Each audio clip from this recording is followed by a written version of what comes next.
যদি আমি স্বাস্থ্য কেন্দ্ৰবিলাকলৈ চাওঁ তেনেহ'লে ইয়াৰ প্ৰথম আৰম্ভণি কৰিছিল কিন্তু অসম গণ পৰিষদ দলে। স্কুলবিলাকলৈ যদি আমি LP স্কুলবিলাকলৈ চাওঁ, দেশ বুলিলে আদেশ নালাগে, তৰিলে দেশ মৰিলে স্বৰ্গ বুলি স্বদেশ আৰু স্বজাতিৰ স্বাৰ্থৰেদি ন।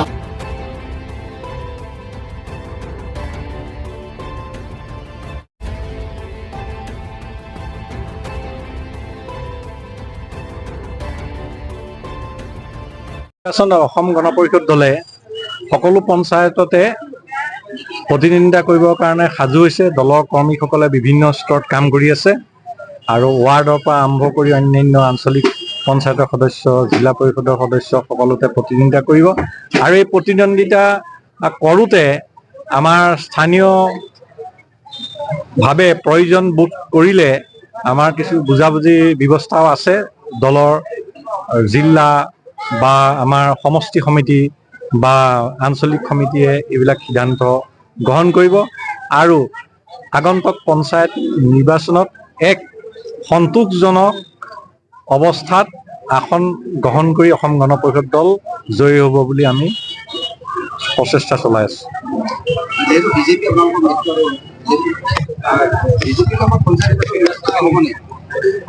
ঠিক তেনেকৈ নহয়, মিত্ৰজোঁটত আমাৰ চৰকাৰ আছে, গতিকে স্থানীয়ভাৱে নিশ্চয় হ'ব যি প্ৰয়োজন। বিজেপি স্থানীয়ভাৱে কোনোবা সমষ্টিত বা জিলাত কৰ্মীসকলে বিচাৰিলে বা আমাৰ দলৰ বিচাৰিলে হ'ব, আৰু একেবাৰে নহ'ব বুলি আমি নাভাবোঁ।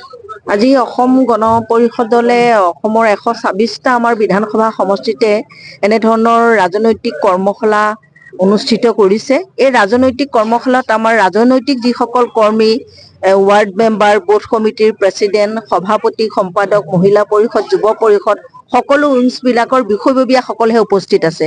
এইসকলক সম্পূৰ্ণ এটা ৰাজনৈতিক ষ্ট্ৰেটেজি কৌশল, আমাৰ যিসকল আমাৰ সম্বল ব্যক্তি আহিছে বা আমি তেনেধৰণৰ আলোচনাৰ মাজেদি ক'ত আমাৰ দুষ্কৃতি আছে সেইবিলাকো আমি নিজে অনুধাৱন কৰি দলটোক কেনেকৈ আগুৱাই নিম, দলৰ শীৰ্ষ নেতৃত্বই তেনেধৰণৰ আমাক নিৰ্দেশনা দিছে।